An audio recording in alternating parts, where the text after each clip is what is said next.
The mud was black and thick, swallowing slowly, unhurried, as if it had all the time in the world. The pregnant wolf sank up to the middle of her body, her round, heavy belly pushed forward, and the golden eyes she raised were begging for help. And panic. She just needed one hand. It was Bryn who appeared, clumsy, always clumsy, taking the wrong shortcut back home after another morning of counted coins and laughter she already knew by heart. Bryn, who had never once been seen as anything more than a convenient mistake. Bryn, who threw herself flat into the mud without thinking twice, the moment those amber eyes met hers. Later, in the small cottage she called home, the wolf, muddy, exhausted, gloriously indignant about the very idea of a bath, shook herself with so much enthusiasm that she caught Bryn square in the face, and the two of them laughed the way only those who've just barely survived something can laugh. Neither of them knew that, just outside that low doorway, a king was watching. He had run across the hills all morning, without his cloak, without a guard, driven by a fear no crown can hide, because that wolf was the last living piece of his mother, the guardian of all the kingdom's luck, and he had sworn to protect her with his own life. But it was there, standing on that threshold, watching a soaked stranger laugh like it was the best day of her life, that the king felt something he hadn't felt in years. He didn't know it yet, but his heart already had. If you love intense wolf stories with destiny and twists, go ahead and subscribe to the channel right now. So subscribe and turn on notifications so you don't miss any chapters. And how about we get to know each other better? I'm Maggie Reed, the author of these stories, and you? Drop a comment below with your name and what city you're watching from. The flour cost more that morning, the way it always did when Bryn was the one standing in line. Went up, Tobin said, not even looking at her as he pushed half the bag back across the counter. Bad wheat this year. Yesterday it was half that price. Yesterday you hadn't stepped in my milk pail. That had happened 3 weeks ago, but Tobin had a merchant's memory. He never forgot a loss, no matter how small, and Bryn had learned a long time ago that arguing only stretched out the audience. Because there was always an audience. Someone in line laughed under their breath, the kind of laugh people give when they don't want to be caught laughing, and her face went hot the same way it always did.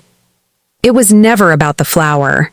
It was about being, once again, the reason everyone's morning had something to talk about. That was when Gareth's shadow fell across the counter. Still counting coins in the street, he said low, just for her, but loud enough to land. That's going to end soon, Bryn. Once your father's debt is settled, you won't have to do math in public anymore. He smiled like a man doing her a favor. Bryn had known that smile for 2 years now, ever since a marriage promise had been signed by a dead man who'd never once asked whether she agreed to it. For half a second, just half a second, she saw something behind Gareth's eyes that wasn't possession. It was exhaustion. Something close to fear. The look of someone who also hadn't chosen this role and no longer knew how to leave it without losing what little he had left. Then the second passed, and he was just the man who said soon, like it was supposed to be comforting. "Excuse me," was all she said, gathering what her coin had bought, and walked off with the tired dignity of someone who'd long since memorized the way to the door. Outside, the air finally felt breathable. Bryn cut off the main road and took the north trail. Longer, but the only place in Brindlewood where nobody had an opinion about her. The basket knocked against her hip. Her shoes knocked against the mud. She stepped wrong into a puddle and soaked her hem to the knee and talked to herself, because talking to herself had become the only reliable conversation of her week. Great. At least the mud matches the rest of the day. That was when she heard it. It wasn't an ordinary forest sound.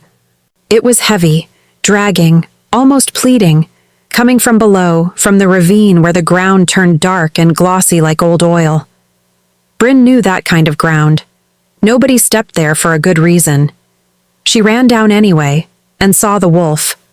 White, or she had been, before the mud claimed her coat, and stuck up to her middle in that thick black earth that swallowed slow, unhurried, like it had all the time in the world.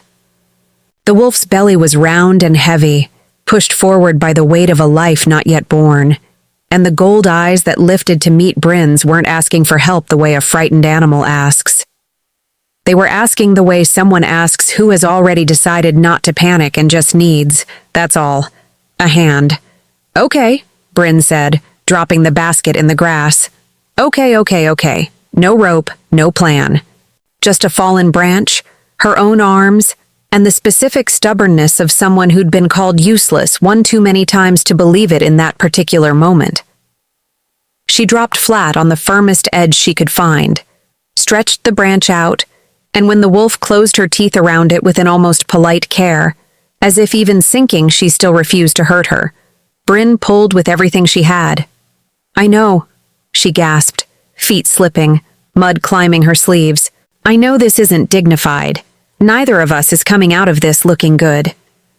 It took what felt like an hour and was actually about 5 minutes of pure organized panic before the wolf rolled onto solid grass, mud-caked from head to tail, shaking, but alive, her belly rising and falling in obvious relief. "See?" Bryn said, breathless, sitting down right in the mud beside her, not caring anymore. "We survive. That's kind of our whole thing today." Far from there, in the dark stone castle crowning Windmere, King Kellen stopped mid-sentence and couldn't finish it. He'd felt it for hours, a thin hollowness in his chest, like a rope that should have been taut, and suddenly wasn't. Her scent. He'd always known where Aveline was by scent, ever since he'd sworn on his own crown to protect her. And now, for the first time in years, he felt nothing along the hills where she always walked in the morning. He left without his cloak, without a guard, straight into the wind, and he couldn't have said if anyone had asked whether what he felt was a king's fear or a brother's. Probably both. Bryn's cottage had no luxury to speak of, but it did have a wooden tub, and that was where she dragged, coaxed, and eventually bribed with bread the mud-caked wolf. "I'm not going to pretend I know what I'm doing," she announced, pouring the first mugful of warm water over the caked fur. The wolf flinched, shook her head, and caught Bryn square in the face with a spray so generous she choked on her own laugh. "There it is. That's exactly the answer I was expecting." She was laughing, really laughing, the kind she hadn't done in far too long, while wrestling an animal the size of a calf that seemed to have decided bath time was, in fact, a contact sport. Water ran across the floor, down her arms. Over the round belly the wolf kept guarding on instinct, even in the middle of all the chaos. "I'm going to call you Aveline," Bryn said suddenly, not sure where the name came from, only that it fit, that it sounded like something her mother would have said in a bedtime story. "You've got an Aveline face. The face of someone who's seen too much and decided not to give a single damn about it." It was at exactly that moment, soaked, laughing, hair plastered to her face, the wolf shaking off a third round of water, that a shadow too tall for the low doorway darkened the entrance. Kellen stood there, still catching his breath from running across the hills, mud to his knees, and didn't say anything for 1 full second.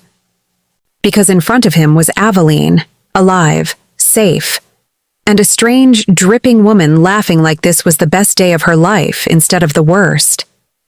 Aveline noticed him first. She shook herself with renewed enthusiasm, straight at the door. The water hit the king square in the chest. Bryn turned, saw the tallest man she'd ever laid eyes on dripping on his own front step, and the only thing she managed to say, voice still shaking with laughter, was, "This is not how I planned to introduce you to." For a moment, nobody moved. Aveline shook herself out one more time, thoroughly pleased with herself, while the man in the doorway let water run down the front of his coat like it was the most natural thing in the world. Bryn opened her mouth to apologize, closed it again, and decided the wiser move was to just stand there, soaked, staring at the tallest stranger who had ever walked uninvited into her cottage. Aveline settled the matter herself. The wolf crossed the puddle on the floor, pushed her muddy head under the man's hand, and made a low sound, almost a sigh, that left no doubt about what he meant to her.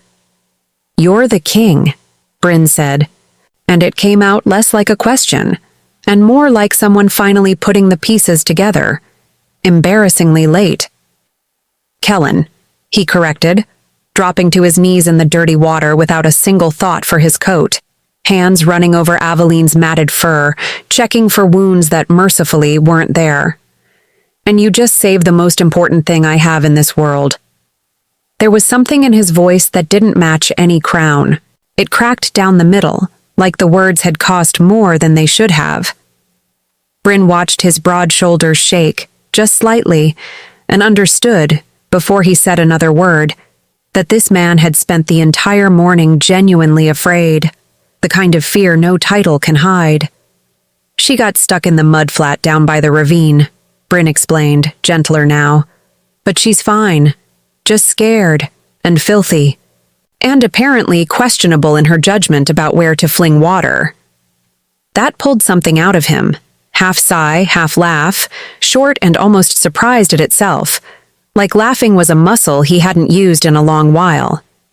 He looked around the cottage, the low ceiling, the small fire, the wooden tub still half full, and something in his face eased, the way faces do when a person realizes, all at once, that nobody in the room is impressed by them, and it's the best thing that's happened all week. "You have my thanks," he said, standing, and immediately misjudging the height of his own doorway, well enough to nearly take the lintel off with his skull. "Careful, that door's older than the kingdom," Bryn said, biting down a laugh that escaped anyway. "It doesn't bow to anyone. Trust me, I've tried." He rubbed his forehead, unbothered, and something in the gesture struck her as almost boyish, not at all what she'd pictured a king to be. "Noted. I'll bow to the door instead." "Wise policy. I'm told I have very few of those." He said it lightly, but there was an edge underneath, the kind of joke a man makes about himself before someone else can make it first. Bryn recognized that particular flavor of self-defense. She used it daily. "I'm Bryn," she offered, since apparently nobody was getting around to it. "In case you were planning to keep calling me the woman who bathes wolves in ditches." That had a certain ring to it. Everything has a ring to it when you're royalty. I bet you could announce you'd stepped in a cow pie and someone would call it a blessing. "They have," he said, deadly serious. "Called it worse things with more ceremony." She laughed before she could stop herself, and something about the sound seemed to surprise him more than it surprised her, like he'd been waiting, without knowing it, for someone to laugh at him instead of for him. "She can't travel yet," Bryn said, nodding at Aveline, who had already claimed the warmest spot by the fire and showed zero intention of ever leaving it. "Not in that condition. Not tonight." Something shifted across Kellen's face. Calculation, worry, the specific math of a man used to solving problems with armies and suddenly out of tools that applied. "Then I'll stay," he said, like it settled itself. "Until she's strong enough. You're a king. Observant. Kings don't sleep in one-room cottages with a leaking roof and a goat's worth of mud on the floor. This one's about to." He said it simply, no performance in it, and Bryn found she had no argument ready. Not because he'd out-talked her, but because underneath the joke was something that looked suspiciously like a man who didn't want to leave the first place all day that hadn't required him to be a king. What followed was, by any fair account, chaos. Kellen attempted to build up the fire and nearly smothered it entirely, insisting with wounded royal dignity that the wood was unusually uncooperative. He tried to help wring out the wet blankets and succeeded mainly in wringing water directly down his own sleeve.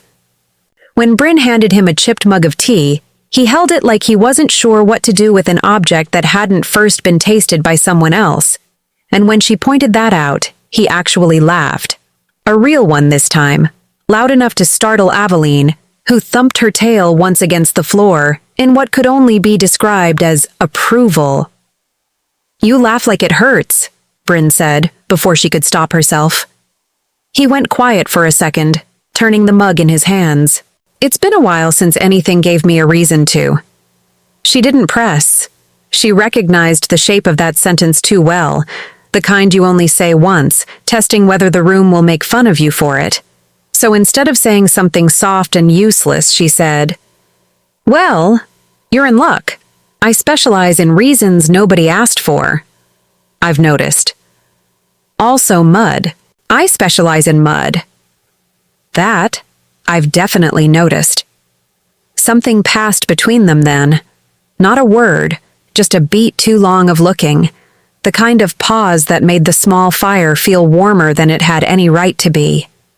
Bryn looked away first, suddenly very interested in refilling a mug that didn't need refilling, and told herself firmly that her heart rate was a direct result of dragging a wolf out of quicksand, and had absolutely nothing to do with the man currently drying his boots by her fire like he belonged there.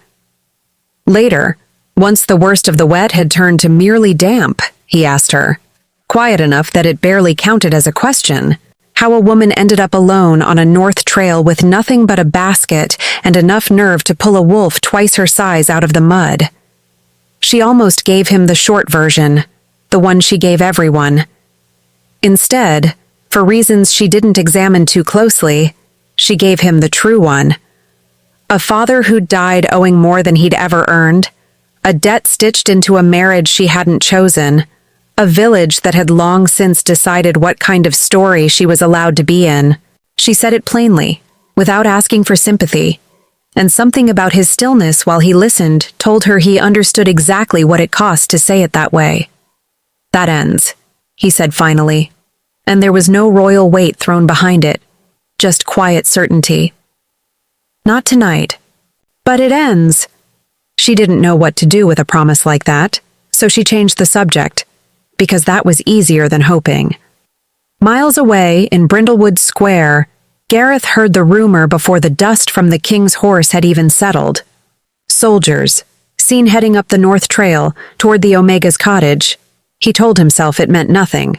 He told himself again, louder, in his own head, and didn't believe it either time.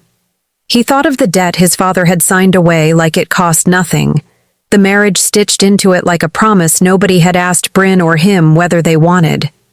He thought of what he'd become to hold on to the only leverage he had left. It wasn't pride that tightened his chest at the thought of losing her to a king who could simply take what he wanted. It was something closer to panic, the specific fear of a man who had never once, in his whole life, gotten to choose anything for himself.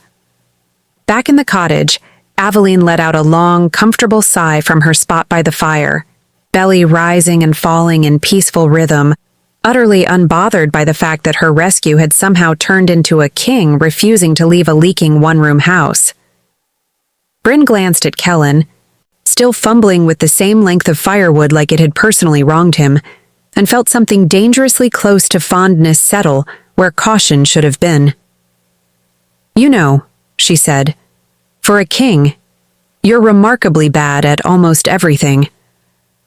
He looked up, entirely unoffended, entirely certain of himself in the one way that actually mattered. "Give it time," he said. "I'm told I improve with practice."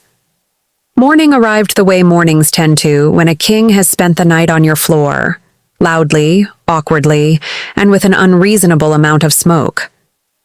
"It's not burnt," Kellen said, holding up a griddle cake that had, by any honest measure, achieved a color found nowhere in nature. "It's rustic. It's a coaster. A rustic coaster."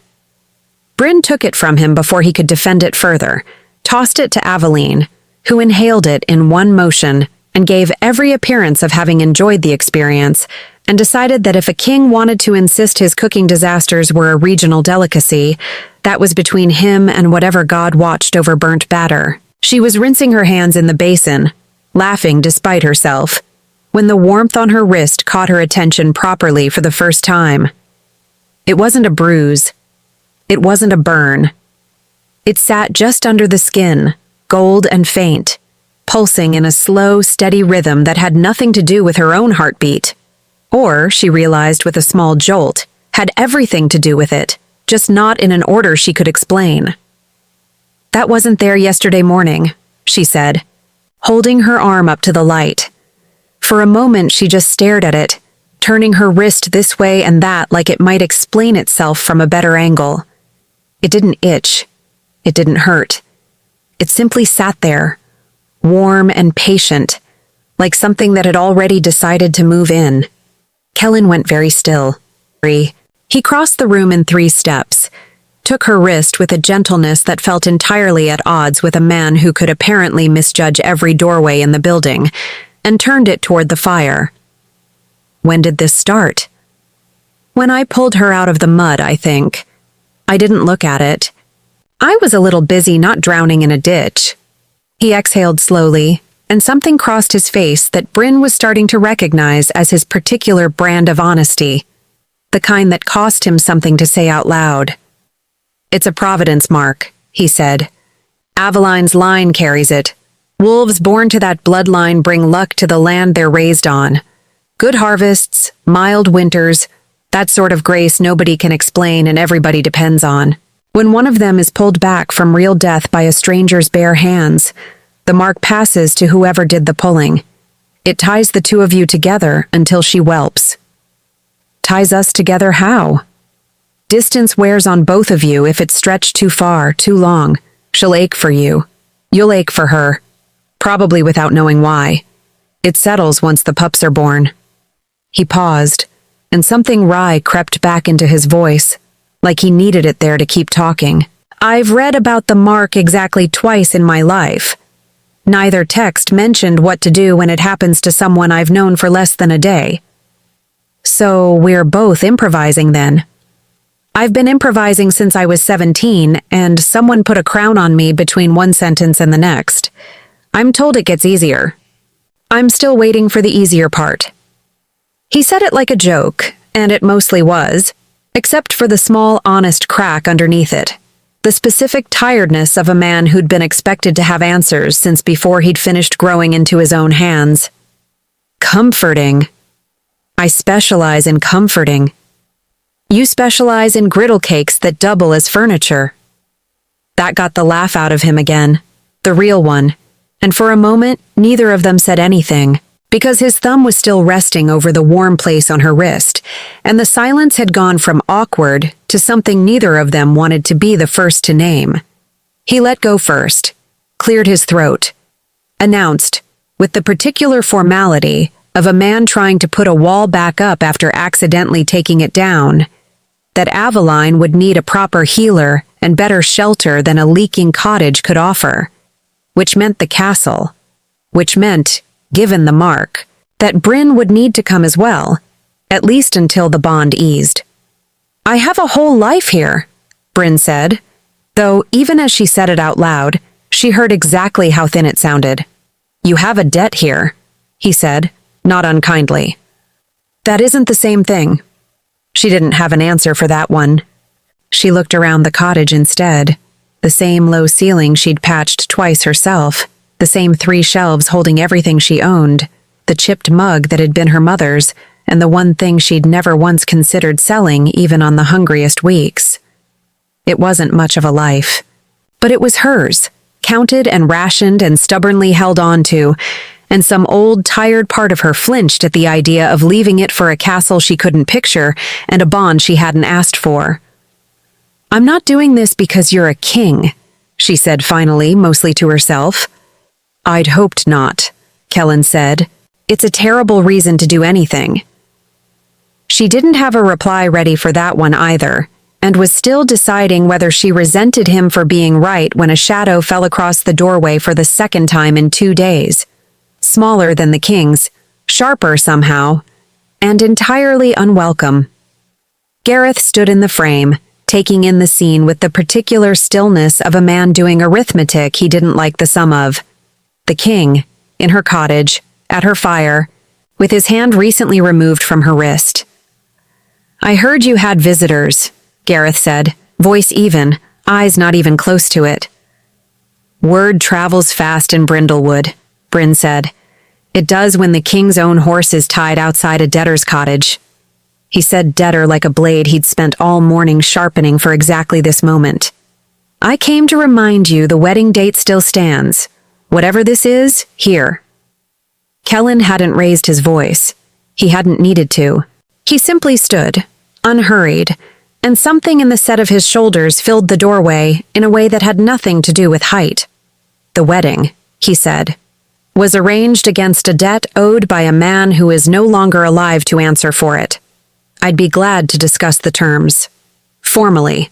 At the castle. With the appropriate ledgers. Gareth's jaw worked. For one unguarded second, the mask slipped, and what showed underneath wasn't cruelty. It was something closer to a cornered animal, a man watching the only thing he had leverage over walk out from under him, with nothing left to replace it. His hands, Bryn noticed, weren't steady. She'd never once seen them unsteady before. You don't understand what you're taking, he said, quieter now, almost to himself. Then explain it to me, Kellen said. At the castle, with the ledgers. Gareth looked at Bryn for a long moment, not with tenderness, but with something that might have once been close to it, curdled now by years of being told a debt was the only thing that made him matter to anyone. Whatever he'd come there planning to say, he seemed to lose it somewhere between the doorway and her face. Then he turned and left without another word, and the sound of his boots on the path outside was the only violence the morning allowed itself. Bryn let out a breath she hadn't realized she was holding. You didn't have to do that, she said. I wanted to. Kellen looked for a moment, almost surprised by his own sentence. It's a novel feeling, wanting things instead of managing them. She studied him, the mud still on his boots, the ridiculous griddle cake incident, the mark humming quiet and gold on her wrist like something had already decided this for both of them before either had agreed to it, and felt the shape of her old life, the market line, the counted coins, the version of her that took up as little space as possible, start to come loose at the edges, the way a knot finally gives after you stop yanking at it and just let it breathe. All right, she said finally. Take us to the castle. But if anyone there makes fun of my sense of direction, I'm blaming you and the mark equally. Acceptable terms. And I want my own room, not a leaking one. And nobody's allowed to serve me a griddle cake for the rest of my natural life? I believe we can accommodate all of that, though I'll admit the last term wounds me somewhere personal. Aveline, from her spot by the fire, let out a long, satisfied sigh, tail thumping twice against the floorboards, as if the entire arrangement had been her idea from the very beginning, which Bryn was beginning to genuinely suspect. It very possibly had been. The castle of Windmere did not so much appear as accumulate tower by tower, the closer their small procession got to it, until Bryn found herself craning her neck at an angle that made her feel personally insulted by architecture. It's a lot of building, she said. It used to be more, Kellen said. My grandfather added a wing he never used, purely, I believe, to make a point to a neighboring house that no longer exists. What point? That he had a bigger wing than they did. Devastating strategy. He thought so. Did the point land? Not even slightly. The neighboring house burned down 2 winters later over an unrelated argument about a fence, and my grandfather spent the rest of his life insisting the wing had made his point posthumously. Kellen said it with the perfectly straight face of a man reciting a well-worn family embarrassment. We do not discuss the fence at dinner. Understood. No fence talk. You'll fit in beautifully. Aveline trotted ahead of the horses the entire way, belly swaying with the unhurried confidence of someone who already owned the place and was simply allowing everyone else to catch up. And by the time they crossed under the front gate, a woman built like a barrel and moving twice as fast as one came storming across the courtyard, took one look at the mud still clinging to Kellen's boots, and made a sound of pure, long-suffering despair. 3 days, she said. 3 days I don't see you, and you come back looking like you lost a fight with a swamp. Rena, this is Bryn, Kellen said, entirely unbothered. She pulled Aveline out of a mudflat with her bare hands and now carries the Providence mark. Bryn, this is Rena, who runs this castle and occasionally allows me to live in it. Rena's eyebrows climbed somewhere near her hairline, took in Bryn's soaked hem and travel-worn basket, and softened all at once into something warm and delighted. Well, thank the old Grace for that. Someone with sense, finally. She steered Bryn toward the doors with the easy authority of a woman who had clearly been steering kings around this courtyard since before Kellen could walk. Come on, love. Let's get you a room that doesn't leak and a bath that doesn't require an audience. Bryn shot Kellen a look over her shoulder. He had the decency to look faintly embarrassed. Don't worry, Rena added, not slowing down for a second. He looks like that most days. I've stopped commenting on it. Mostly.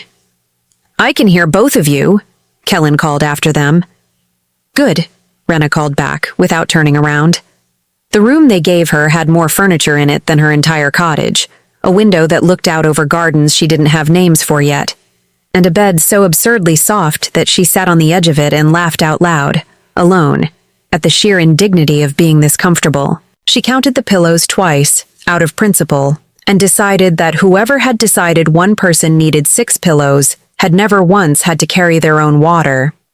She found Kellen an hour later in a smaller courtyard, tucked behind the healer's wing, sitting on a stone bench while a healer checked Aveline over with careful, practiced hands. He didn't hear Bryn approach. He was watching the wolf with an expression she hadn't seen on him yet. Something younger, unguarded, close to grief. She was my mother's, he said, once he noticed her, like he'd been waiting for someone to ask even though nobody had. Aveline's mother, I mean. My mother raised the line herself, said the land only stayed kind to people who were kind to it first. He rubbed a hand over his jaw. When she died, I was 17, and the only thing of hers I had left that still breathed was a wolf who wouldn't stop pacing the halls looking for her. I promised her I'd keep the line safe. It's not really about luck for me. It's about not losing the last piece of my mother I've got. Bryn sat down beside him, close enough that their shoulders nearly touched, and didn't offer him anything soft and useless, because she'd learned by now that he didn't want that. That's why you ran across an entire kingdom without your cloak. That's why I ran across an entire kingdom without my cloak. For the record, she said, you're allowed to be scared of things, even if you're a king. I've been informed otherwise, extensively, by several elderly men in robes. The elderly men in robes are wrong. I'll have that engraved somewhere official. He was quiet for a moment, watching the healer run gentle hands along Aveline's spine, checking the give of muscle, the steadiness of breath. I don't talk about her much, he said. My mother. Everyone here remembers her as the queen who kept the granaries full and the borders quiet. Nobody remembers she used to fall asleep in the stables because she liked the sound the wolves made better than the sound the court made. I think about that a great deal more than I probably should. I think that sounds like exactly the kind of thing worth remembering. So do I. I just don't often say it out loud. It tends to make grown men uncomfortable. I'm not a grown man. No, he said, and something in his voice went a little unsteady around the edges. You're really not. He looked at her then, really looked. The kind of look that made the whole courtyard feel smaller than it was. And for one long moment, neither of them moved, close enough that Bryn could count the flecks of gray at his temples that had no business being there on a man who couldn't be more than 30. Aveline, with spectacular timing, chose that exact moment to shove her wet nose directly between them, and the moment dissolved into laughter before either of them could decide what to do with it. She does this, Kellen said, scratching the wolf's ears. Constantly. I used to think it was affection. I'm starting to suspect it's supervision. Smart wolf. That evening, a guard appeared at Bryn's door to inform her that, per the king's instruction, she would not be permitted to walk the outer gardens unescorted. Bryn found Kellen in the map room and delivered her opinion on the matter directly and at volume. I dragged a wolf out of quicksand with my hands, she said. I think I can survive a garden. It's not about your survival. Half the court already knows an unmated Omega with an old debt is living in my castle wearing a Providence mark. I'd rather not add unescorted and unguarded to that list. So I'm a scandal now. You're a woman I intend to keep safe. The scandal is a separate, ongoing project of its own. She wanted to stay angry. She genuinely tried. But something about the flat honesty of it undercut the whole argument, and she settled grudgingly for pretending to still be annoyed while privately deciding he had a point. Fine, she said, but I get to pick the guard. That wasn't part of the original terms. Neither was a bed with 6 pillows, and yet here we are. I'll allow it. I'm choosing based entirely and exclusively on who laughs at your jokes the least. I need a reliable ally. That, he said, feels needlessly cruel. I contain multitudes, she said. 3 days later, in a wing of the castle few people bothered to visit, Gareth sat across from Elder Doran, an old advisor with a long memory for grievances and a longer one for opportunity. An unmated Omega, Doran said, tasting the words like they might be useful later, turning a heavy ring on his finger, the way men do when they want their hands to look occupied with something other than scheming. Bearing the mark. Living under the king's own roof. No chaperone worth mentioning. No formal standing to speak of. It isn't proper, Gareth said, and meant it mostly, though underneath the propriety sat something rawer, the sight of the king's hand on Bryn's wrist. The specific terror of watching a debt he'd built his whole future around simply stop mattering to anyone but him. No, Doran agreed slowly, savoring it. It isn't proper at all. And impropriety, handled patiently and correctly, has a way of becoming very useful evidence indeed, in the right hands, at the right hour. Gareth didn't ask what he meant. Some part of him didn't want to know yet. The part that still remembered being a boy who hadn't chosen any of this either, who used to be kind before he'd learned that kindness didn't settle debts. But he nodded anyway, because wanting was easier than admitting, even to himself, what exactly he was now willing to trade for it. Kellen's idea of a lesson turned out to be handing Bryn the reins of a horse twice the size of anything she'd ever been near and saying, "Just tell her what you want." She's reasonable, mostly. Mostly is doing a lot of work in that sentence. She once refused to move for an entire afternoon because she didn't like the color of my boots. So she has excellent taste, and I should trust her judgment. That's the opposite of the lesson I was going for. You should really vet your metaphors before you commit to them. Noted for the 17th time this week and duly filed away. The horse, whose name turned out to be Bramble, took an immediate and enthusiastic liking to Bryn, which Kellen found personally offensive in a way he kept insisting he wasn't going to talk about, and then talked about anyway, at length, while walking beside them through the lower fields with Aveline trotting a slow, contented loop around them both. She's never once done this for me, Kellen said, watching Bramble lean her enormous head into Bryn's shoulder like they'd known each other for years. 4 years of carrots. 4 years of gentle words. Nothing. Maybe your carrots lack sincerity. My carrots are extremely sincere. Your griddle cakes weren't. That's a completely different category of failure, and you know it. It was, Bryn thought, the closest thing to an ordinary morning she'd had in years, and she was still smiling about it 3 hours later when Rena informed her, with the particular gentleness of someone delivering bad news wrapped in a nice dress, that she'd be attending that evening's reception. I don't have a nice dress. You do now, Rena said, already halfway out the door. Try not to trip on it. He'll notice either way, but let's not make it easy on him.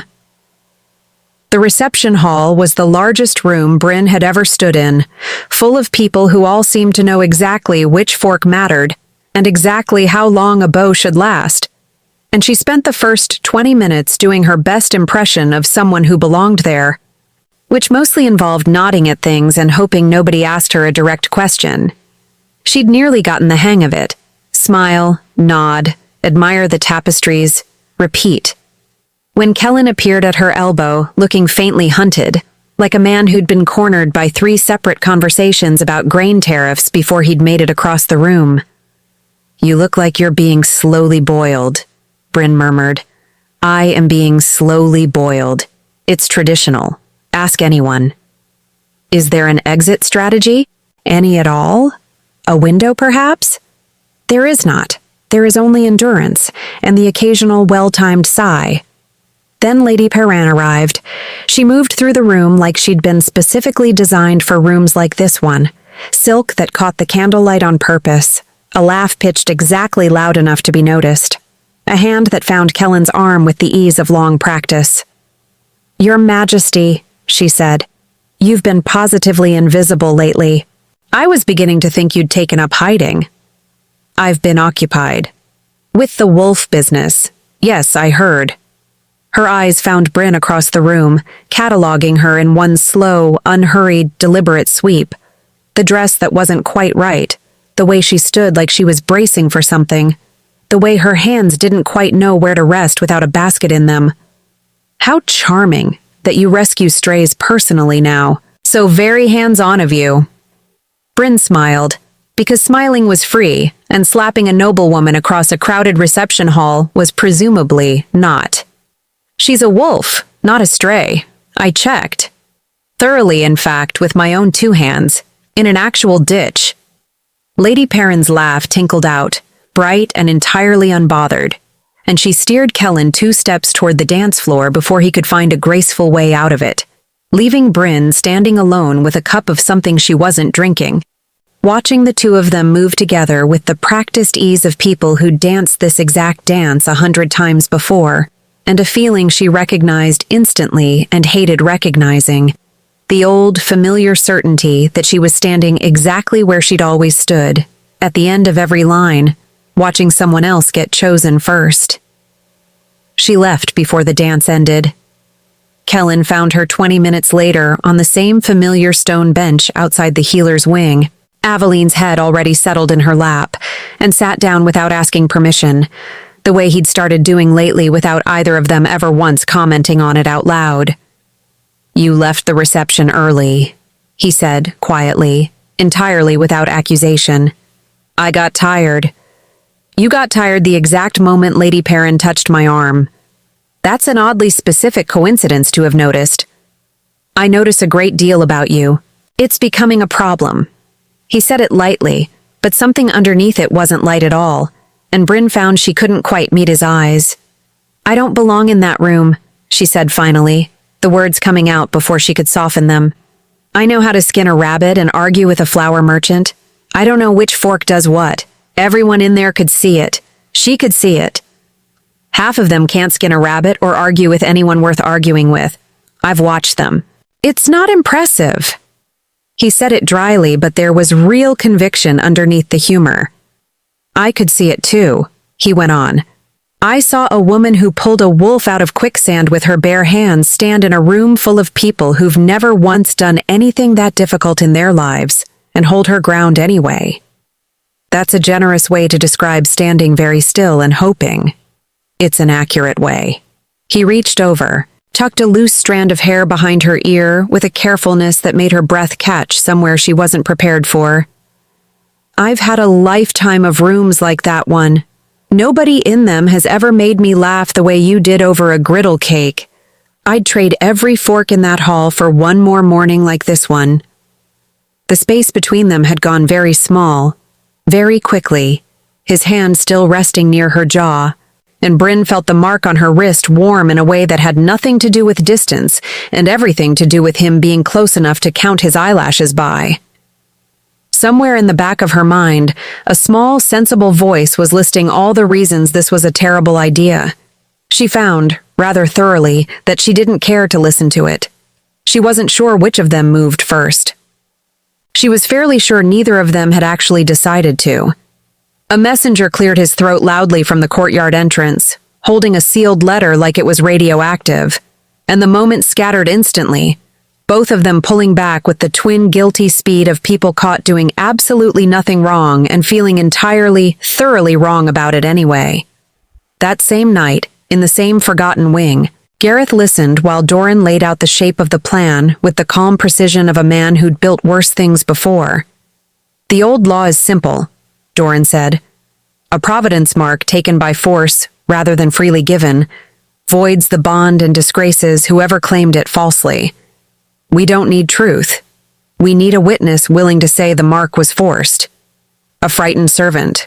A convenient letter. The court doesn't require proof, only enough doubt to demand a tribunal. And if there's a tribunal, then the king spends his authority defending an omega instead of ruling a kingdom, and men start asking whether he's fit to do either." Doran smiled thinly, the ring on his finger catching the candlelight as he turned it once, twice. "You get your bride back. I get a king who owes me for his own throne. Everyone walks away with what they actually wanted in the end. That's the part people forget to appreciate about a well-built plan. And the servant, the witness. Servants can be persuaded of a great many things, given the right reasons. Coin, fear, a grudge worth settling. I have 3 in mind already." Doran said it the way another man might discuss the weather, unhurried, entirely certain of the outcome. Gareth said nothing for a long moment, turning the shape of it over, feeling the old, tired weight of a boy who'd never once gotten to choose settle back over him like a coat he hated and couldn't take off, no matter how many winters had passed since he'd first put it on. "She never wanted me," he said quietly, almost too quiet to hear. "Even before him." "That," Doran said, "was never really the point. It rarely is with people like us." The letter, once Kellen finally broke the seal, turned out to contain exactly the kind of trouble that didn't announce itself with shouting. "Elder Doran," he read aloud, flat, "has petitioned for a tribunal of the old claims to examine whether the Providence mark passing to Bryn of Brindlewood was freely given or taken under duress per statute older than this castle's foundation stones." He set the letter down like it had personally offended him.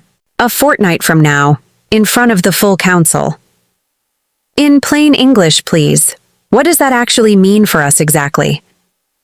"It means someone is going to stand in front of half the kingdom's nobility and suggest I forced a mark onto you to control you. And if enough of them believe it, the bond is voided. You're sent back to Brindlewood in disgrace, and I spend the next decade explaining why anyone should trust a king who can't be trusted around an unmated omega. That's a lot of consequences for one wolf in one bathtub. Welcome to court law. It specializes in turning small, true things into large, complicated ones, given enough time, enough parchment, and one man with entirely too much patience for grudges." "Is that a direct quote from somewhere, or are you just very committed to the bit?" "It's a direct quote from my tutor. He said it about my grandfather's wing. It applies distressingly often." Aveline, sensing the mood in the room the way she sensed most things, wedged herself bodily between them on the bench, laid her enormous head across both of their laps at once, and sighed with the specific weight of an animal who considered the entire conversation beneath her and would appreciate everyone calming down accordingly. "She has opinions about our crisis management," Bryn said. "She usually does." Rena arrived a moment later carrying a tray she didn't need to carry mostly, Bryn suspected, so she'd have an excuse to be in the room. "I've heard," she said without preamble. "The whole kitchen's heard. Doran's been sniffing around the scullery asking who saw what, when, wearing that face he wears when he wants something and is being very patient about getting it." "Wonderful," Kellen said. "My reign is being litigated by a man with a face." "It's a very punchable face," Bryn offered. "I've thought that for 11 years, Rena said, and left the tray behind out of what Bryn was fairly sure was solidarity rather than hospitality, pausing at the door long enough to add, "For what it's worth, love. Half this castle would testify the mark looked freely given from where they were standing. You two haven't exactly been subtle." "We've been extremely subtle," Kellen said. "You held her hand at breakfast in front of the entire kitchen staff. That was a supportive gesture." "It was, dear. That's rather the point." She left with a look that suggested she found the whole royal household hopeless in the most affectionate possible way, and Kellen was quiet after she left, turning the letter over in his hands like it might read differently upside down. "I could send you back to Brindlewood before the tribunal even convenes," he said eventually, not looking at her. "Quietly, under my own protection, a small pension, no fanfare. You'd be clear of all of it before Doran even finishes his opening remarks." "Is that what you want?" "No." The word came out faster than he seemed to expect from himself, almost startling him into a second, quieter admission. "It's the opposite of what I want. I'm just aware that wanting things has never once made them safe, and I would rather you be safe and far away than in danger and beside me. I didn't survive a debt, a mudflat, and Lady Perrin's entire personality just to leave now because a man with a punchable face wrote a strongly worded letter." That, finally, got a real laugh out of him, short and surprised, the tension breaking just enough for both of them to breathe. She found Gareth waiting near the stable gate that evening, alone, which was new. He'd never once approached her without an audience to perform for. The lantern light caught the tired lines around his eyes, lines she'd never bothered to notice before because she'd never once needed to. "You should go home," he said, without any of his usual practiced ease. "Before the tribunal. While you still can, on your own terms, before anyone decides your terms for you." That's an interesting version of concern, coming from the man helping build the tribunal.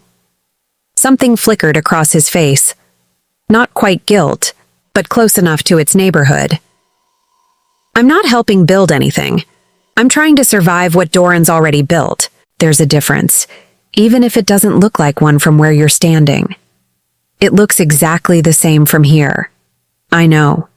He said it quietly, all the performance gone out of his voice, and for a moment, he looked younger than she'd ever seen him. Younger than the man who'd stood in her doorway making threats sound like courtesies. "I never wanted the debt, Bryn. I never wanted you the way he made it sound. Some prize I'd won fair and square. I wanted to matter to someone once, and my father handed me the one thing that guaranteed I never would. A woman who'd never chosen me, held over both our heads like it was a gift instead of a chain. I don't know how to walk away from the only leverage I've ever had in my whole life. I'm not proud of that. I'm just telling you the truth of it for once because I'm tired of the other version." For a moment, she almost softened toward him, the boy underneath the schemes, trapped by the same dead man's debt as she was, just holding the other end of the rope. Almost. "Then let go of it," she said, "for both our sakes." "I'm trying," he said, and for the first time in 2 years she believed him a little. "I'm just not very good at it yet." He left before she could answer that, and she stood by the gate a long while, turning the strange, unwelcome sympathy over in her chest, like a stone she hadn't meant to pick up. She found Kellen later on the castle wall, looking out over fields gone silver under a rising moon, and told him about Gareth without meaning to soften any of it. The debt, the fear, the small, ugly honesty of a man who'd never once gotten to choose. "That doesn't make him harmless," Kellen said, and there was an edge in it, protective and immediate, the same edge she'd first seen in her cottage doorway. "No, but it makes him human. I keep forgetting the villain in my own story gets to be that too, sometimes. It would be a lot simpler if he weren't. Simpler isn't the same as true." "No," she agreed. "It really isn't." Kellen turned to look at her fully then, moonlight doing something unfair to the line of his jaw, and reached over to tuck that same loose strand of hair behind her ear, the gesture becoming something between them now, a language with only 2 speakers. "I meant what I said in the cottage," he said quietly. "The wanting things instead of managing them part. I want this. I want you. Tribunal or not." "That's a terrible time to say something like that." I've been informed I have very few good ones." She laughed, and it came out unsteady, half breath, half nerve, and then his hand was at her jaw, and hers was fisted gently in the front of his shirt, and the distance between them finally, fully closed. A kiss that tasted like moonlight and mild terror, and something neither of them had let themselves want out loud until exactly now, slow and certain in a way that had nothing rushed about it at all. It didn't fix the letter waiting in the map room. It didn't erase Doran's punchable face or Gareth's tired eyes, or the fortnight ticking down toward a tribunal neither of them could out-argue with feelings alone. But when they broke apart, foreheads still touching, breathing like they'd run somewhere together, Bryn found she wasn't thinking about any of that at all. "For the record," she murmured against his mouth, "I'm choosing this. Not the mark. Not the mud. Just this. Plainly. On purpose." "Good," Kellen said, low, right against her mouth, meaning every single word of it. "Because I already have, for a while now." Below them, from the courtyard, Aveline let out a single long, satisfied howl at the moon, as if she'd been waiting the entire evening for exactly this outcome, patient and smug about it in the way only a pregnant wolf who already knew how things would end could possibly be. Rena laced the back of Bryn's dress with more force than strictly necessary, muttering the entire time about elders, robes, and the specific uselessness of men who confused patience with virtue. "You're going to march in there," Rena said, "and you're going to look like a woman who's never once been afraid of a fork in her entire life." "I'm terrified of forks. I've told you this." "Lie better, then. It's a very useful skill. I've built an entire career on it." "Comforting. I try." Aveline paced the length of the room twice, belly swaying, ears flat, and finally planted herself directly in front of the door as if she intended to physically prevent the tribunal from happening through sheer stubborn mass. Bryn crouched down and pressed her forehead briefly to the wolf's, feeling the mark on her wrist pulse warm and steady, an anchor in a morning that otherwise felt like standing on ice. "I'll be back," she told her. "Try not to eat anyone important." Aveline sighed, unconvinced, and let her pass. The council chamber was colder than the reception hall, all stone and old banners, and Elder Doran stood at its center like a man who'd rehearsed this exact posture in front of a mirror. "We are not here," he announced, "to punish love, if that is truly what this is. We are here to determine whether a providence mark was given freely, as the old law requires, or whether it was taken under circumstances no woman could reasonably refuse." His eyes found Bryn's. "I call Gareth of Brindlewood." Bryn's stomach dropped before she even understood why. Gareth walked to the center of the chamber, looking like a man walking toward a cliff he'd built himself, one careful stone at a time. He didn't look at her. She realized, watching him, that he couldn't. "You witnessed the king's men at the cottage," Doran prompted, gentle as a knife. "I did." Gareth's voice was steady in the way voices go steady right before they crack. "The king gave an order that no one was to leave the cottage without his knowledge. I heard it myself." A murmur rolled through the chamber like weather. Bryn watched his hands, gripping the edge of the wooden rail in front of him until his knuckles had gone pale, and understood that whatever Doran held over him, it was heavy enough to make an honest man say a true thing in exactly the shape most likely to hurt. It was true. It was also nothing like what it sounded like out loud, stripped of context, of mud and fear and a wolf nearly lost to a ravine. And Bryn understood, watching Gareth's jaw tighten around words he clearly hated, that Doran had found some lever to bend him with. A threat aimed at whatever family name he had left to protect. She caught his eye for one unguarded second, and what she saw there wasn't triumph. It was something closer to drowning. "That order," Bryn said, standing before anyone gave her permission to, "was for a pregnant wolf recovering from nearly dying in a mudflat. Not for me." "And yet you remained," Doran said smoothly. "Convenient. that a king's protective instincts extended so precisely to keeping you close as well. I remained because I chose to. Her voice shook, but it held. She thought, distantly, of every market line she'd ever stood at the end of. Every time she'd swallowed an insult, because arguing only stretched the audience. She didn't swallow this one.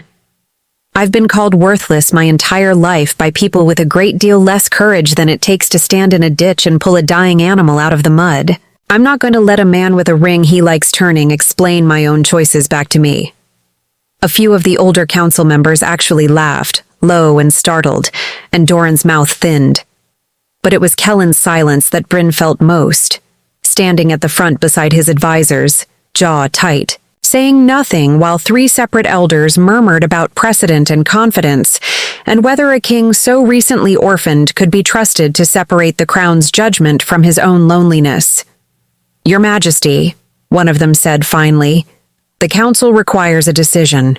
Renounce the bond publicly, pending full review, or face a formal vote of confidence.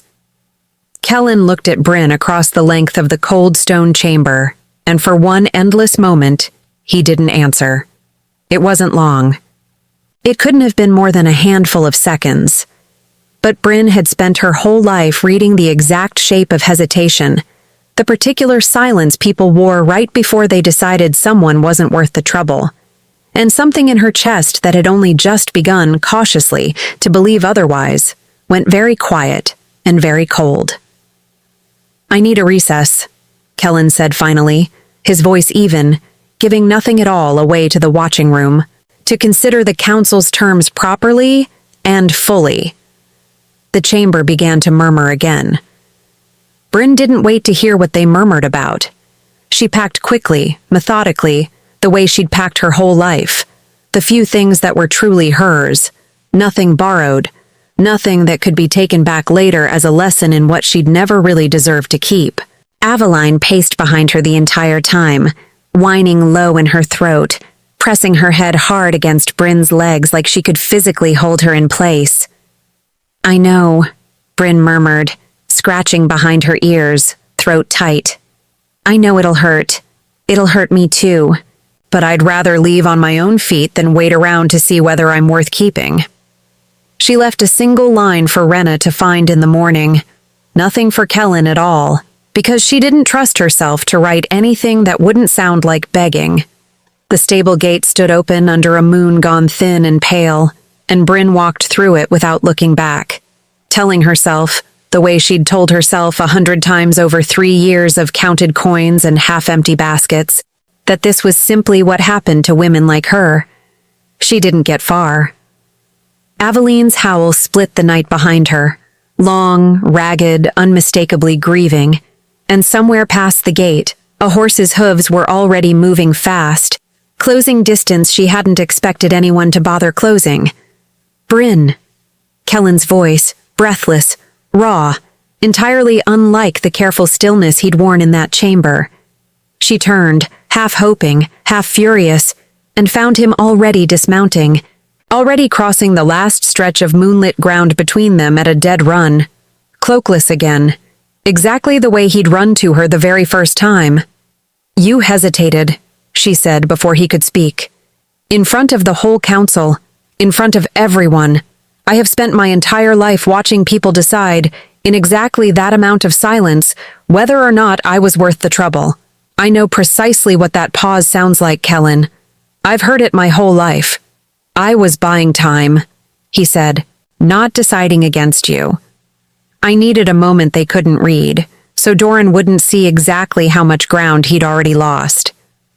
That's a very tidy explanation for something that felt, from exactly where I was standing, like being weighed and measured. He reached for her hand, and she let him take it, though she didn't close her fingers around his the way she might have that morning, before the chamber, before the silence. I can't undo the pause, he said quietly.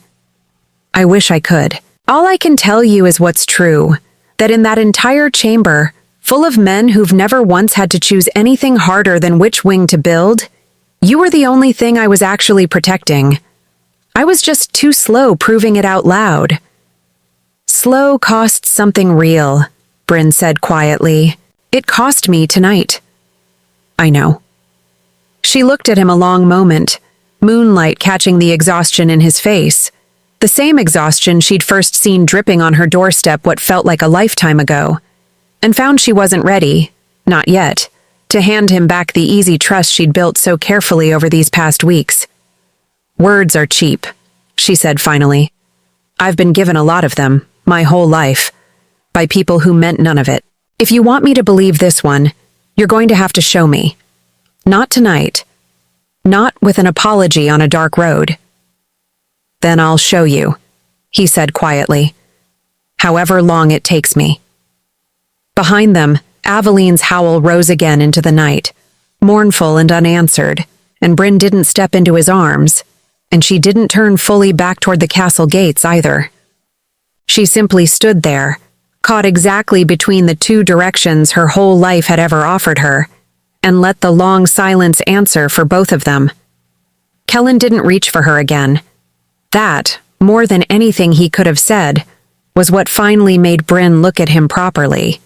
The way you look at someone when they've stopped performing and started, however clumsily, actually trying. I'm not going to argue you back through that gate, he said. You said words are cheap. So here's what I'm doing instead, starting tonight, whether you decide to walk back in beside me or not.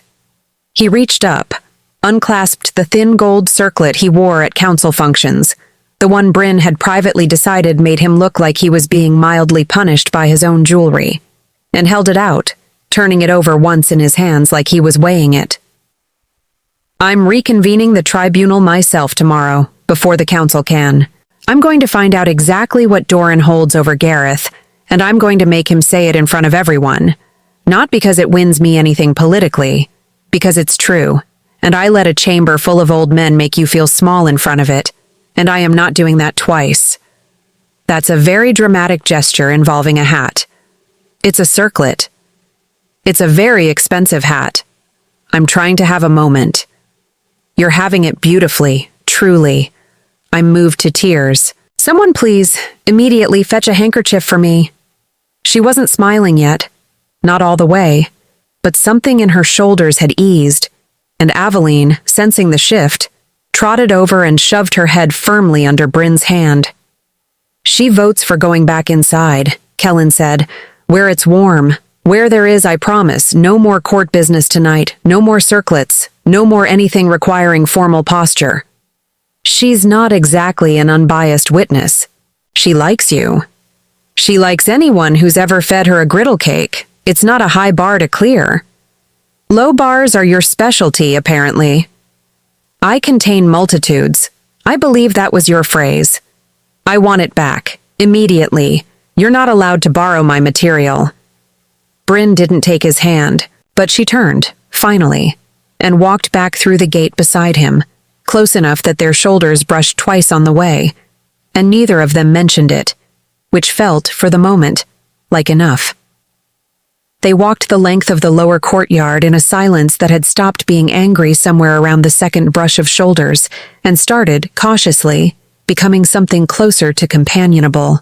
Aveline trotted a wide, contented loop around them both, occasionally circling back to headbutt, whichever of them seemed to need it more, an arrangement that appeared to satisfy some private wolf logic Bryn had long since stopped trying to question.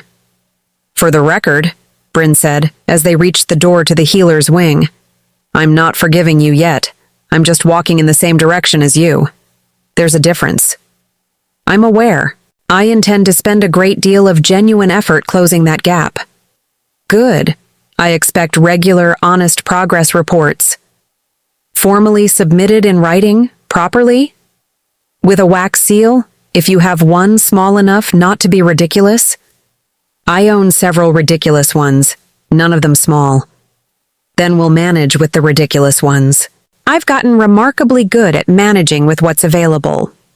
He found Gareth an hour later in the narrow chapel off the west corridor, the one nobody used except to avoid being found, sitting with his head in his hands like a man rehearsing an apology he didn't believe anyone would accept.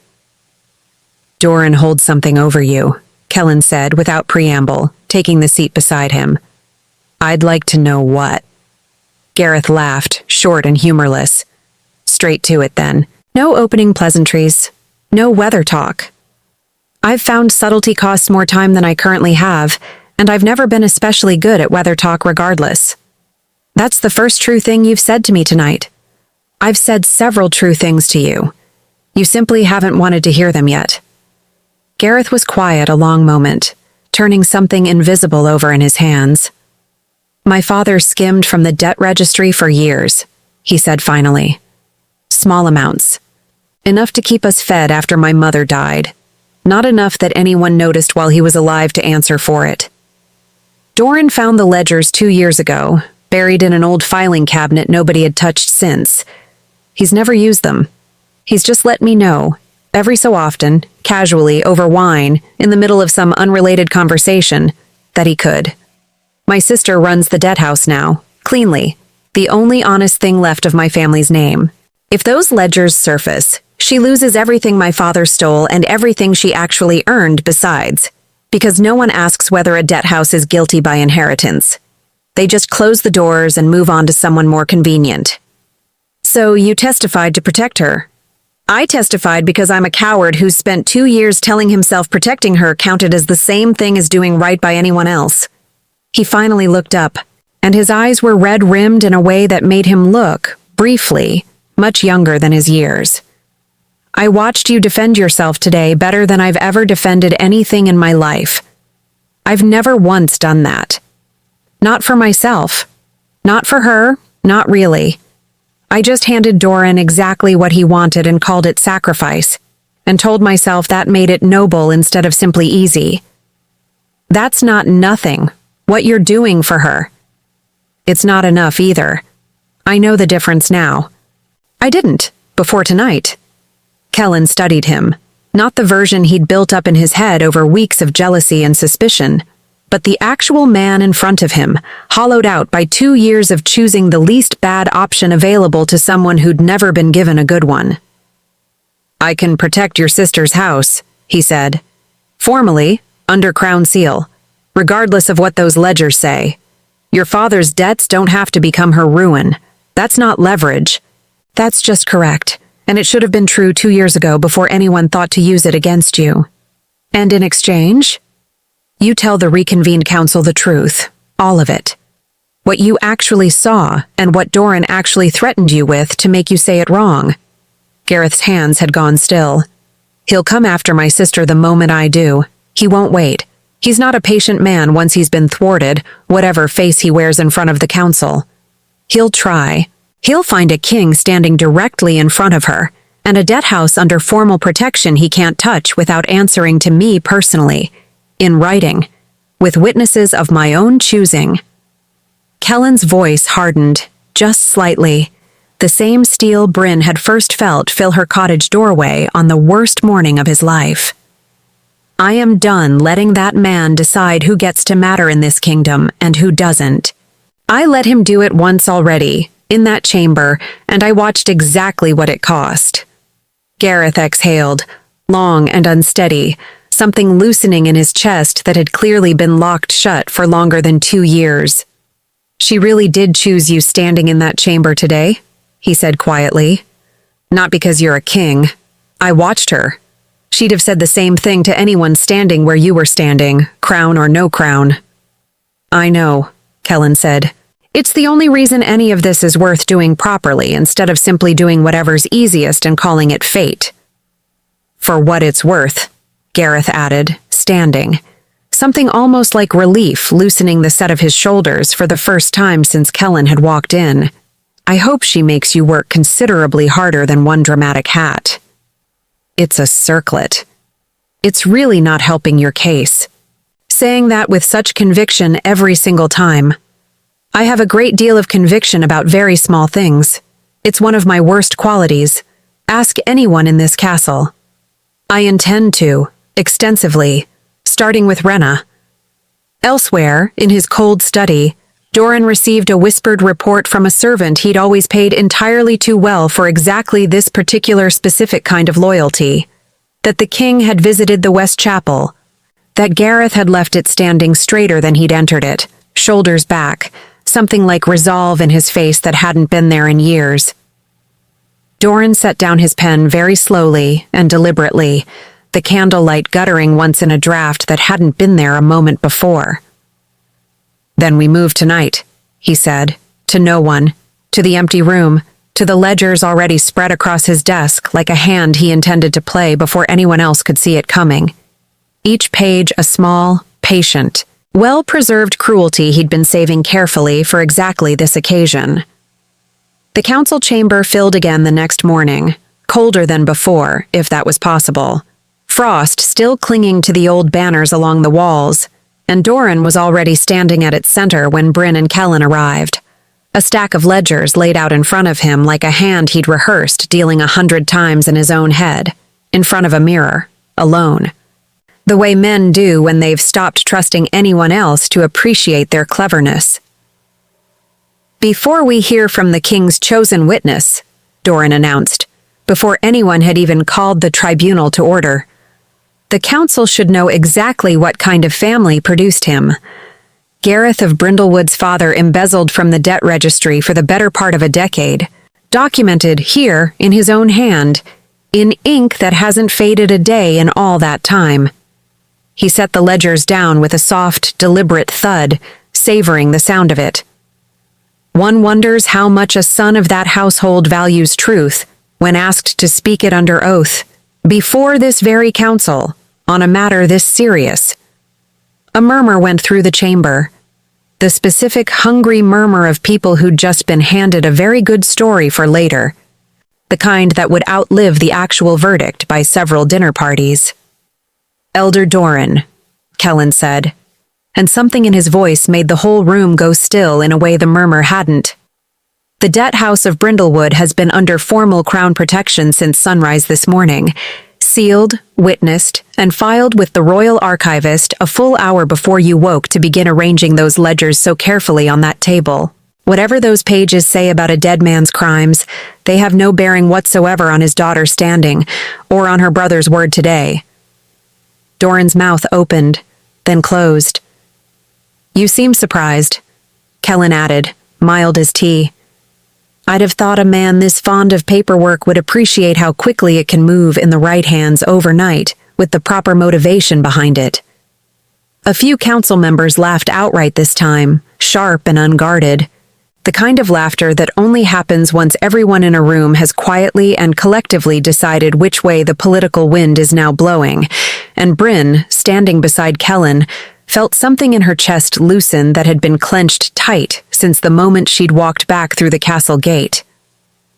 "Gareth of Brindlewood," the eldest council member said, sounding faintly delighted to be moving the proceedings along.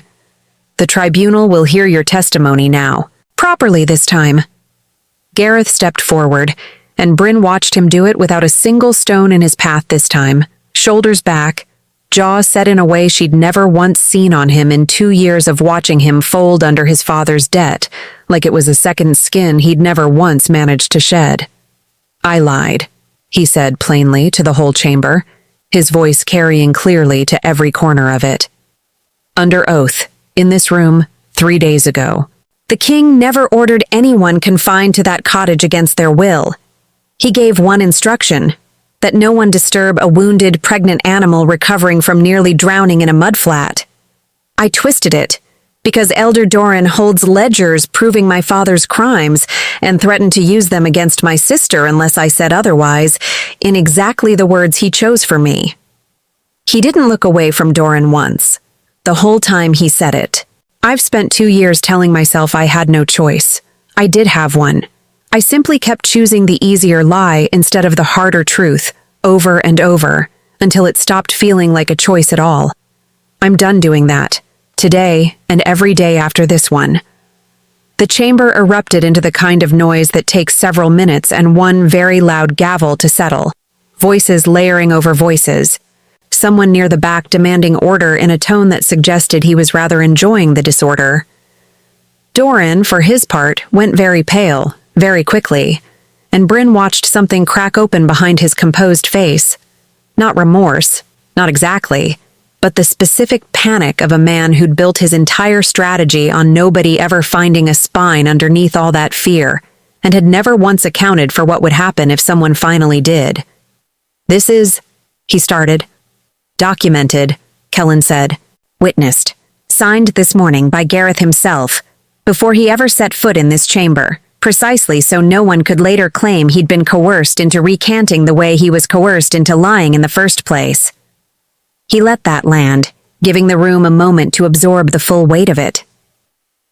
"You built your case on a frightened man's silence, Elder Doran.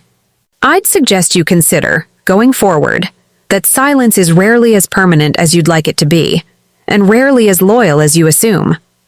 The eldest council member cleared his throat, gavel already half raised. "Given the testimony now on record, the tribunal finds the Providence mark was freely given, and the matter closed, without further deliberation required. Elder Doran will surrender his council seat pending a full review of his conduct in this affair, effective immediately." Doran said nothing.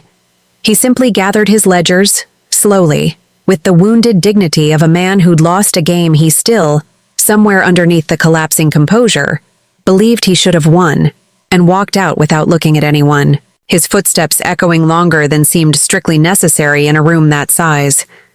Bryn let out a breath she felt like she'd been holding for 3 entire days straight, since the moment she'd first walked out that stable gate.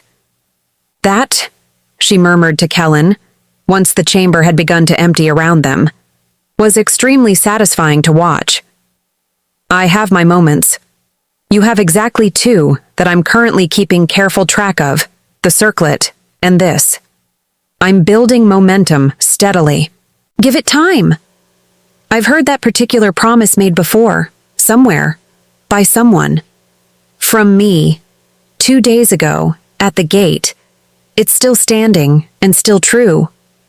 Afterward, in the quiet of the corridor, with the chamber emptying out behind them in a wash of relieved chatter and at least one council member already gossiping enthusiastically about the morning's events, Kellen turned to face her fully, and for once didn't reach for a joke to fill the space first. "I told the entire council this morning before you arrived that I intended to claim you formally," he said. "Not because of the mark, because I choose you, plainly, on purpose, the way you asked me to show you instead of tell you. I filed the paperwork before I ever knew whether you'd forgive me for the hesitation at the gate. I wanted you to know that part, whatever you decided to do with it." Bryn studied him a long moment, the exhaustion still sitting in the lines of his face, the same steadiness that had filled her cottage doorway on the worst morning of his life. The circlet he still hadn't bothered to put back on, tucked instead into his coat pocket like an afterthought. "I forgave you somewhere around the wax seal joke," she admitted. "I was just enjoying watching you work for it a little longer, purely for my own entertainment. That's deeply and entirely unfair of you. I contain multitudes. You keep saying that like it excuses everything you do. It's held up remarkably well so far. I don't see a reason to abandon a winning strategy." He laughed, real and unguarded, and pulled her in before either of them could think of anything clever enough to say instead. And the kiss that followed tasted like relief and moonlight, and every version of this castle that had ever once felt like danger settling, finally, into something that simply felt like home, steady and unhurried, and entirely certain of itself. Down the corridor, Aveline let out a long, satisfied sigh from where she'd been dozing against the healer's door, belly rising and falling in peaceful rhythm, entirely unbothered by councils, ledgers, or the general chaos of the humans she'd apparently decided, quicksand and all, were worth keeping around permanently. She lifted her head just long enough to fix both of them with a look that suggested she'd known exactly how this would end from the very first morning, and had simply been waiting, with tremendous patience, for the rest of them to catch up. "She's insufferable," Bryn said, without any real complaint in it at all. "She's earned the right to be," Kellen said. "She built this entire kingdom's luck on her own 4 legs, and now she's apparently taken up matchmaking as a hobby, purely out of boredom. A hobby she's frighteningly good at. I've noticed. I intend to thank her properly, with something considerably better than a griddle cake." 3 weeks after the tribunal, Windmere had settled into the specific, comfortable quiet of a kingdom that had briefly held its breath and finally remembered how to exhale. The gossip had mostly moved on to smaller, kinder subjects, whose harvest had come in heaviest, whose daughter had married whom, whether Rena's new pastry recipe was actually an improvement or simply louder about itself. And the castle itself seemed to have relaxed along with everyone in it, as though the stone had been holding tension too and only now let it go, settling into its old bones like a person finally allowed to sit down after a very long day. Gareth left Brindlewood behind entirely, in the end. Not fleeing this time, but choosing it, the way Bryn had once chosen a wolf in a ditch over the safety of walking past. He'd taken a position managing trade records for the Eastern Territories, work that suited a man who'd spent 2 years drowning in someone else's ledgers and had finally decided, quietly and deliberately, to build honest ones of his own, line by careful line, for the rest of his working life. His sister kept the debt house, thriving under crown protection, and the last Bryn heard, she'd started forgiving small debts outright, on principle, in a way that made the older merchants deeply uncomfortable and everyone else deeply grateful. "I don't forgive easily or quickly," Bryn told him, the morning he came to say goodbye, standing in the same courtyard where he'd once cornered her with talk of dowries and debts. The same stones under their feet, the same morning light slanting the same way across the cobblestones.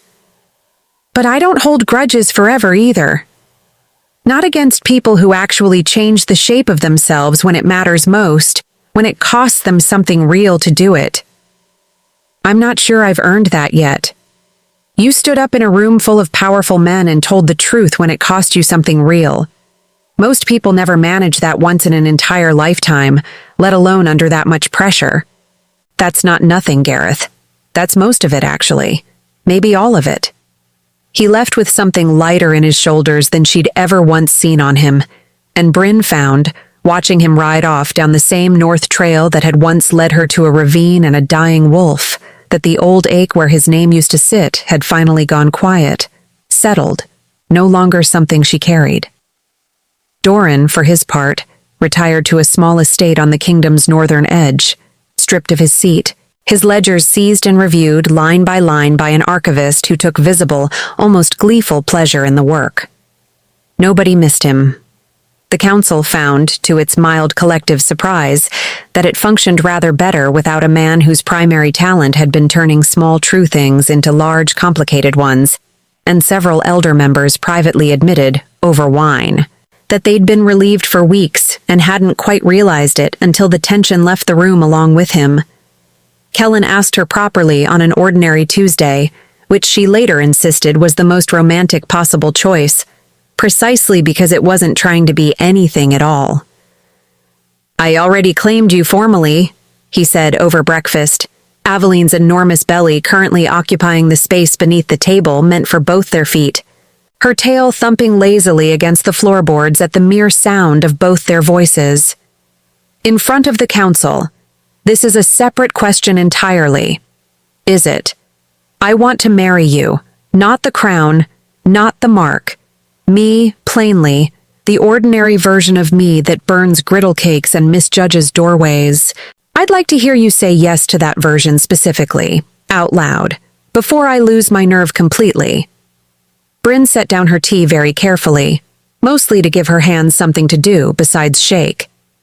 "You're doing this over burnt griddle cakes. They're rustic. They're a genuine hazard to public health. Is that a yes or a structural complaint about my cooking? It's both. It's extensively, thoroughly both." He laughed and kissed her across the table, knocking over a mug in the process that neither of them bothered to right, ignoring it entirely as it dripped slowly onto the floorboards. And Aveline, sensing an occasion worth marking, let out a long howl from beneath the table that startled 3 separate kitchen staff into dropping things simultaneously, one of them audibly swearing in a way that would have gotten a lesser person a formal reprimand. They were married 3 weeks later in the castle gardens, small and plain by royal standards. Rena weeping openly and loudly throughout, insisting between sobs that she'd known it from the very first muddy morning, Gareth returning specifically for the occasion, and standing at the back, looking, for the first time since Bryn had known him, entirely at peace, at ease in his own skin in a way that suited him. There was no elaborate ceremony, no lengthy speeches about kingdoms or duty or lineage. Just two people who'd chosen each other twice, once by accident, in a ditch, covered in mud and quicksand and terror, and once on purpose, over breakfast and burnt griddle cakes, saying so out loud in front of everyone who mattered to either of them. "For the record," Bryn murmured to him, midway through the vows, "I still don't know which fork does what." "Neither do I, most days. I've been guessing since I was 17 and hoping nobody noticed the guessing part." That's deeply reassuring somehow, in a way it probably shouldn't be, given the stakes involved. I specialize in deeply reassuring things that fall apart the moment anyone examines them closely. I've noticed that particular specialty. I married you anyway, fully informed. Wisest decision of your entire life, by a considerable margin. Second wisest. The wolf was first, and everyone in this garden knows it.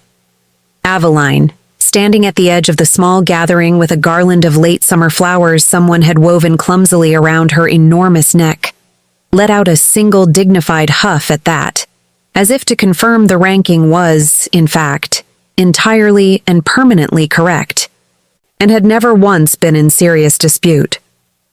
Aveline's time came on a quiet evening, 2 full weeks after the wedding, the air heavy with the particular stillness that comes before rain, and Bryn felt it first through the mark on her wrist. A pulse gone sharp and insistent where it had always been slow and steady, an urgency that pulled her out of bed before she'd even fully understood why her whole body had gone alert at once, every nerve suddenly awake. She found Aveline in the den the healers had built for exactly this purpose, pacing in tight, careful circles, belly tight and low, gold eyes finding Bryn's the instant she stepped through the door with the same steady recognition they'd shared that first morning by the ravine, a lifetime and a whole kingdom ago. "I know," Bryn said, kneeling beside her, pressing her forehead to the wolf's the way she had that very first day. Mud and terror and all, a lifetime of ordinary mornings folded quietly into this one. "I know it's time. I'm right here. I'm not going anywhere, I promise you that, completely."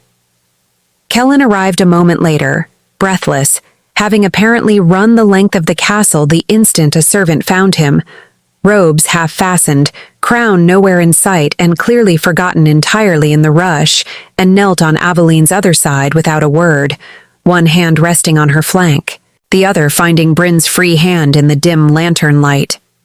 "Whatever happens tonight," he said quietly, voice steady despite the run, "we're both right here for it. All of it. Together." Aveline's ears flattened, her whole body tensing through what was clearly the beginning of something neither of them could rush or control, and Bryn felt the mark on her wrist flare warm and bright, the whole strange, improbable bond that had started in a mud flat finally moving toward whatever it had always been building toward, patient and inevitable. Outside, the first rain of the season began to fall against the windows, soft and steady. The kind of rain that made a den full of blankets and lantern light feel like the safest, warmest place in the entire kingdom, better than any castle wing, any garden, any ceremony they'd stood through in front of everyone who mattered.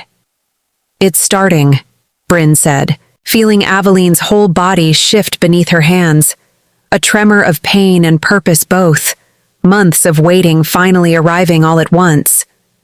Kellen tightened his grip on her fingers, steady and warm, and for once, neither of them reached for a single joke to fill the space between them. Some things, it turned out, simply and truly didn't need one. Epilogue. The pups came before dawn, 3 of them, small and loud and utterly unimpressed by the fuss surrounding their arrival, the way things born into a lineage of luck tend to be, as if they'd simply been waiting their turn and saw no reason to make it complicated. By the time the sun came up, the mark on Bryn's wrist had gone still and quiet for the first time in months. Not gone exactly, just settled. The way a held breath settles once it's finally allowed to leave the body. Aveline slept curled around her 3 pups with the specific, boneless exhaustion of a mother who has done the hardest work of her life and intends to be smug about it for the foreseeable future. Kellen sat in the doorway most of that first morning, watching them, wearing an expression Bryn suspected she'd remember for the rest of her own life. Spring came properly a few weeks later.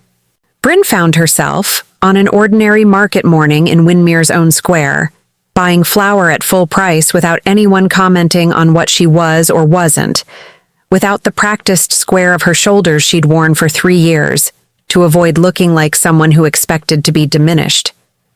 She carried it home through gardens she now knew by name, past a wolf pack of 1 very smug matriarch and 3 increasingly enormous pups, into a life she still, some mornings, couldn't quite believe was hers to keep. Thank you for staying with this story all the way to the end. If something in it found you, the humiliation in that market line, the mudflat, the tribunal, the gate at midnight, or 3 loud pups arriving right on time, leave a comment and tell me which part stayed with you. And if you want more stories like this one, more kings who run without their cloaks, more women who choose wolves nobody else wanted, subscribe and turn on notifications. There's always another one waiting.